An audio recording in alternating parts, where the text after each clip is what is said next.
তো মন্দিরে গেছিলাম আমরা প্রসাদ খেতেই, খেয়ে অবস্থা খুবই খারাপ। একদম শাড়ি পরে একদম লক্ষ্মীমন্ত বউ সেজে যাচ্ছে মন্দিরে। আর মন্দিরে এসে শাড়ি না পরলে হয়? আমি শাড়ি পরতে পারি না সেরকম, তো আমি যেরকম পেয়েছি একা সেভাবেই পরেছি। এখন আমরা মোটামুটি রেডি হয়ে গেছি, পুরোপুরি রেডি হয়ে আর কি বেরোনোর জন্য।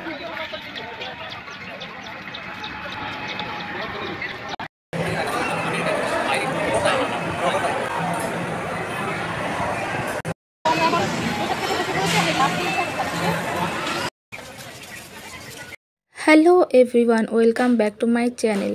তো চলে এসেছি আবারও নতুন একটা ভিডিও নিয়ে। তো প্রথমেই তোমাদেরকে জানিয়ে দিই আজকের ভিডিওটা কিন্তু একটু বড় হতে চলেছে।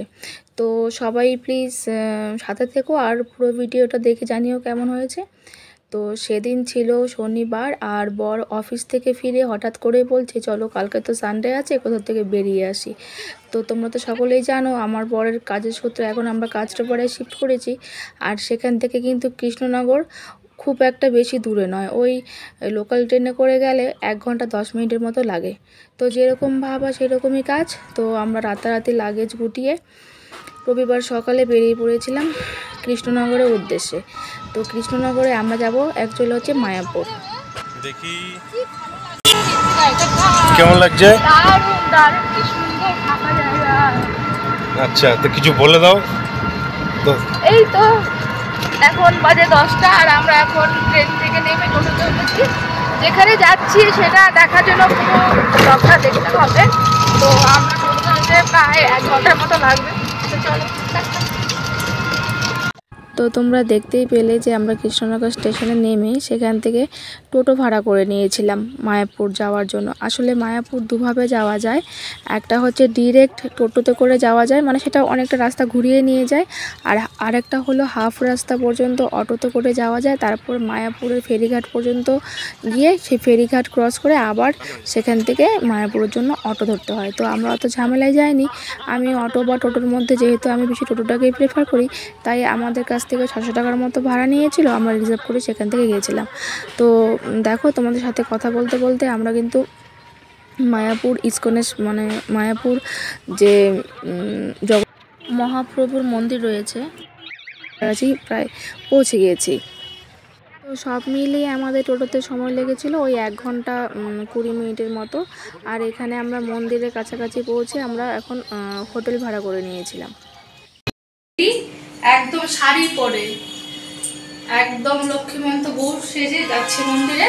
আর মন্দিরে এসে শাড়ি না পরলে হয়? আমি শাড়ি পরতে পারি না সেরকম, তো আমি যেরকম পেয়েছি একা সেভাবেই পরেছি।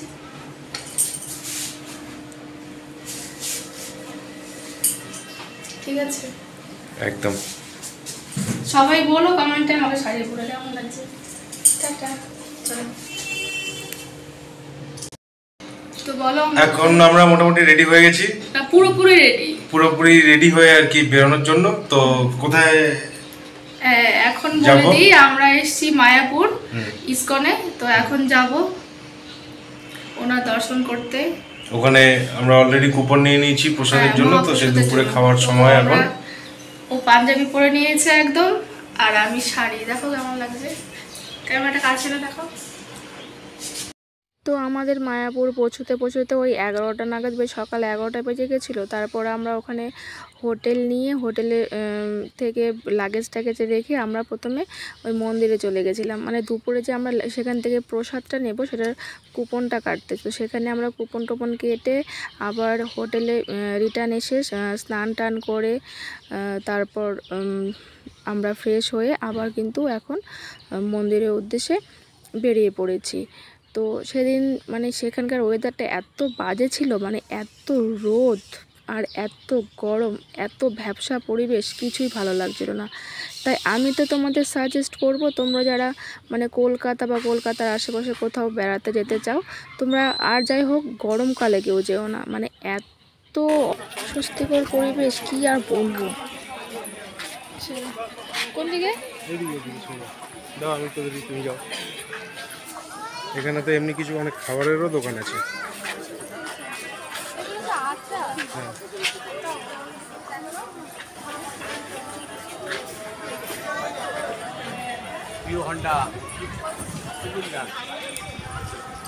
তো আমরা দুপুরের মহাপ্রসাদ মানে খাওয়ার জন্য সামনের দিকে এগিয়ে যাচ্ছিলাম। আর মন্দির চত্বরটা মানে এত বড় এরিয়া জুড়ে, মানে ফার্স্ট টাইম গেলে কোথায় কি সেটা খুঁজে পাওয়া খুব মুশকিল।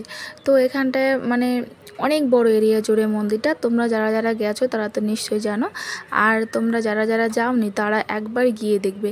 মানে এত মনোরম পরিবেশ, মানে মন্দির চত্বরে ঢুকলেই না মনটা কেমন পবিত্র হয়ে যায়, মনটা কেমন সত্যি একদম শান্ত হয়ে যায়। আসলে তীর্থস্থান হয়তো হবে এরকম, মানে এত পবিত্র থাকে, সেখানে গেলে মনটা অটোমেটিক্যালি একদম শান্ত হয়ে যায়। ওখানে মানে নিয়ম আছে, মানে মহাপ্রভুর প্রসাদ খাওয়ার সময় সেখানে যে ঘরে খাওয়ানো হয় সেখানে কিন্তু কেউ জুতো পরে ঢুকতে পারবে না। আর মহাপ্রভুর প্রসাদ কিন্তু জুতো খুলেই খেতে হয়। তো এখানটায় ও যে কুপনগুলো কেটেছিল সেখানটায় সিকিউরিটি গার্ডকে দেখিয়ে চেক করে নিয়েছিল, আর ও সামনের দিকে এগিয়ে যাচ্ছিল আর আমিও যাচ্ছিলাম। তো এখন আমরা যেখানটায় প্রসাদ খাবো সেখানে ফাইনালি ঢুকে গেছি। জানতে না তুমি এটা বলিনি।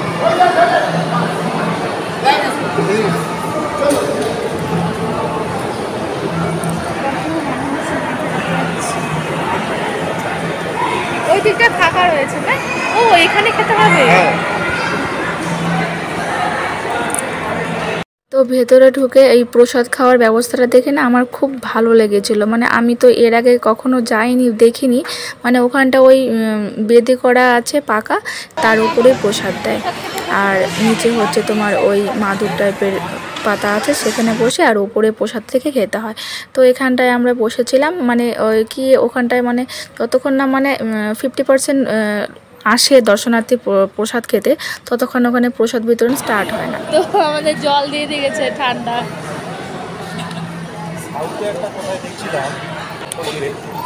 হ্যাঁ হ্যাঁ মেঝেতে মেঝেতে ওই তামিলনাড়ুর দিকটাই হবে। জল কি বকা দেবে তো? তারপর ওনারা যদি পড়ে যায়,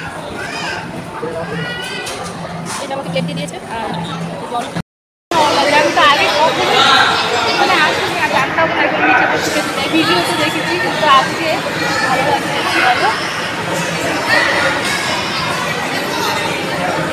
আর বলো।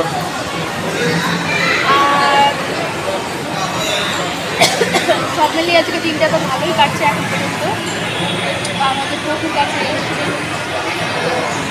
ভালো হবে। তো সবাই মিলে বলো হরে কৃষ্ণ হরে কৃষ্ণ। তো বহু প্রতীক্ষার পর এখানে অবশেষে প্রসাদ দেওয়া শুরু হয়ে গেছিল। মানে সব লোক ভর্তি হয়ে গেছিলো বলে রুমটাতে, তো প্রসাদ দেওয়া শুরু হয়ে গেছিলো। তো এখানে আমাদেরকে প্রথমে দিয়েছিল খিচুড়ি। আর বিশ্বাস করবে না, মানে খিচুড়িটা খেতে এত টেস্টি ছিল, মানে হবে হয়তো সেটা মানে মহাপ্রভুর প্রসাদ, তার জন্যই হবে। আর আমি এর আগে এত স্বাদের খিচুড়ি কোথাও খাইনি। একদম মন খুলে সেদিন প্রত্যেকটা রান্না এত ভালো ছিল প্রসাদে, কি আর বলবো। তো আমি তো এমনিতে একটু খিচুড়ি খেতে ভালোবাসি, তো সেখানকার যে প্রভুরা আছে আমি ওদেরকে আবারও দেওয়ার জন্য রিকোয়েস্ট করেছিলাম। ওনারা কিন্তু আমাকে আবার এনে দিয়ে গিয়েছিল। শুধু আমার একার জন্য দেওয়ার কিন্তু নিয়ম নেই, কিন্তু আমাকে আবার একা এসে দিয়ে গেছে। এটা খুব ভালো লেগেছিল আমার।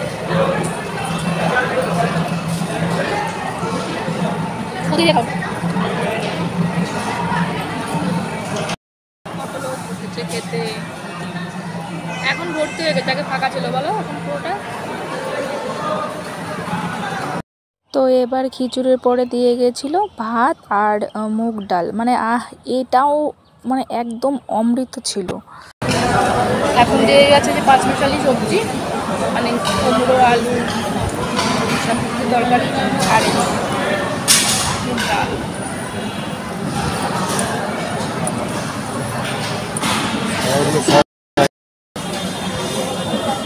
এটা কিসের তরকারি? বেগুন, পটল, আলু।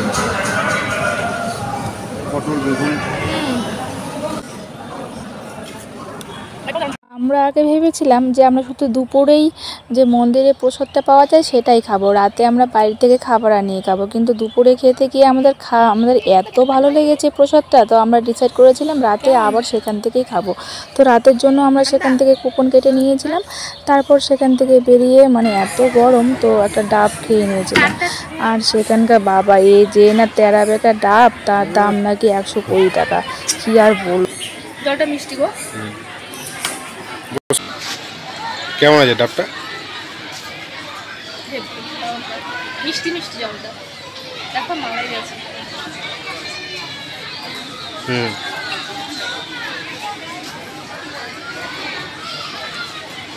নারকেলই হয়ে যাবে।